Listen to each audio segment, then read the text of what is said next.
Muy buenas a todas y todos. Me llamo Darío, aquí tenéis mi correo por si tenéis dudas y hoy juntos vamos a repasar un diagnóstico diferencial de neumología, un diagnóstico diferencial de enfermedades intersticiales. ¿Por qué es importante?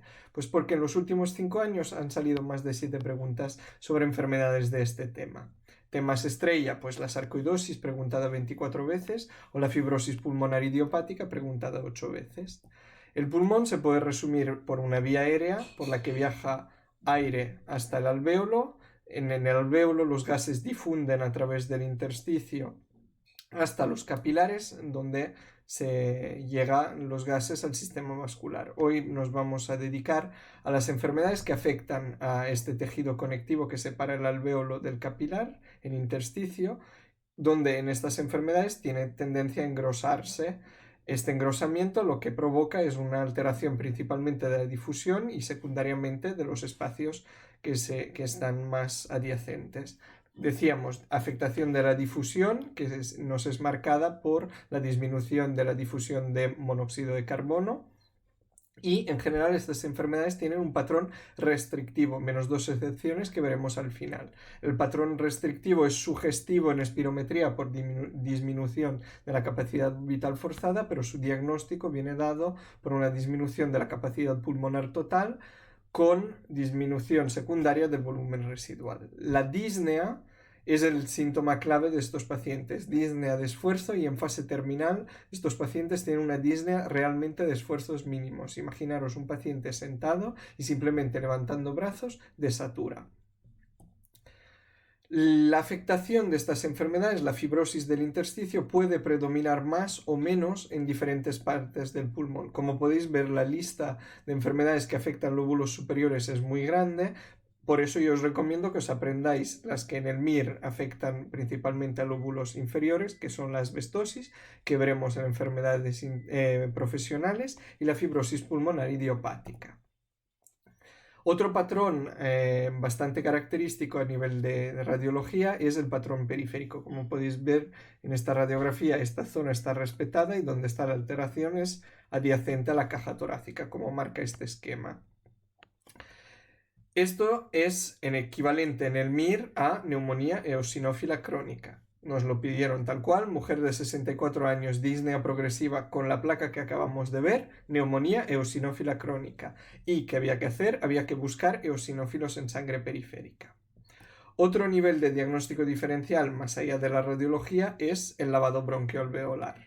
El lavado bronquialveolar en el MIR, el predominio de pulmonucleares, solo lo da la fibrosis pulmonar idiopática. De linfocitos hay muchas enfermedades, pero que eleven CD4, la sarcoidosis y la beriliosis. Que eleven CD8, la neumonitis por hipersensibilidad, la miodarona y la neumonía organizativa, la antigua Bono.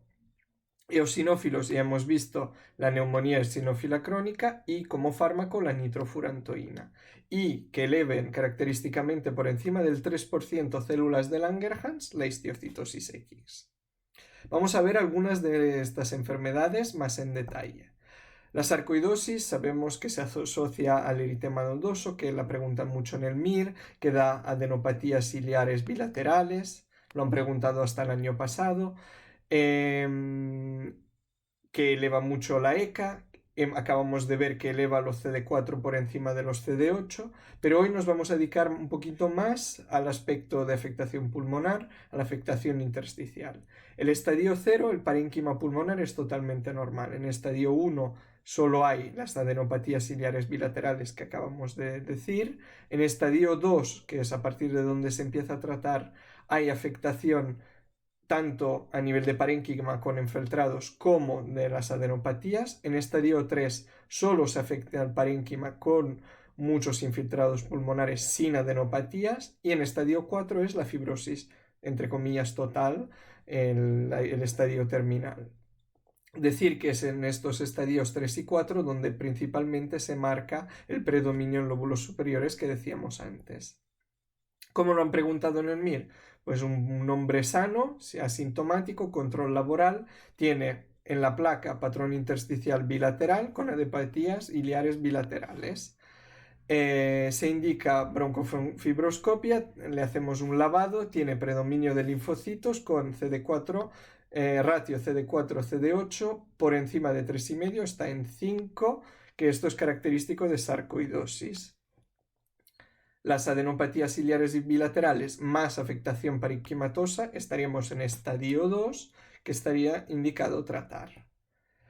Fibrosis pulmonar idiopática. Típicamente es un paciente que no es fumador, que tiene disnea, cianosis, que tiene crepitantes muy secos, que tiene acropaquias, tiene una panalización que predomina en bases, como decíamos antes, en campos bajos, y aquí en TAC lo podemos ver mejor con este patrón de neumonía intersticial usual, con microquistes subpleurales y otras características. ¿Cómo nos lo han preguntado en el MIR? Pues tal cual, un hombre de 67 años, no fumador, tos seca, disnea progresiva, crepitantes tipo velcro en bases y acropaquias, decíamos.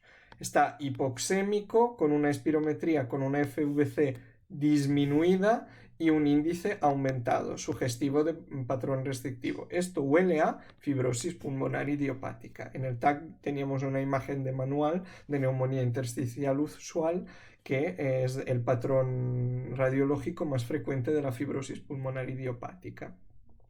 La histiocytosis X.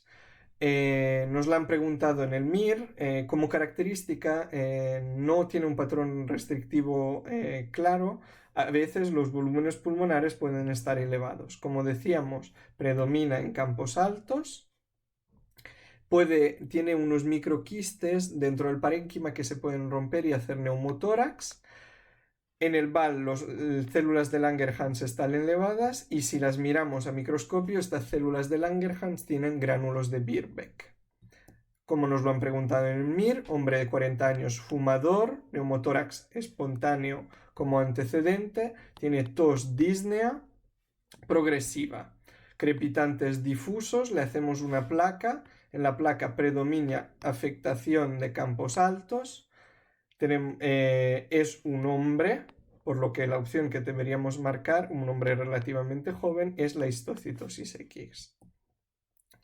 La linfangioleiomomatosis es una enfermedad que comparte con la precedente el hecho que los volúmenes pueden estar normales o elevados, pero afecta a mujeres, se le suma un kilotórax al neumotórax y lo que hay que buscar es a nivel molecular la proteína HMB45. En el MIR nos lo han preguntado hace muchos años, paciente mujer de 32 años, joven, con neumotórax de repetición, derrame pleural quiloso, patrón retículo-nodular en radiografía de tórax, que tiene una linfangioleiomomatosis. Pues nada, aquí hemos hecho diagnóstico diferencial entre enfermedades intersticiales y nos vemos pronto con otro vídeo.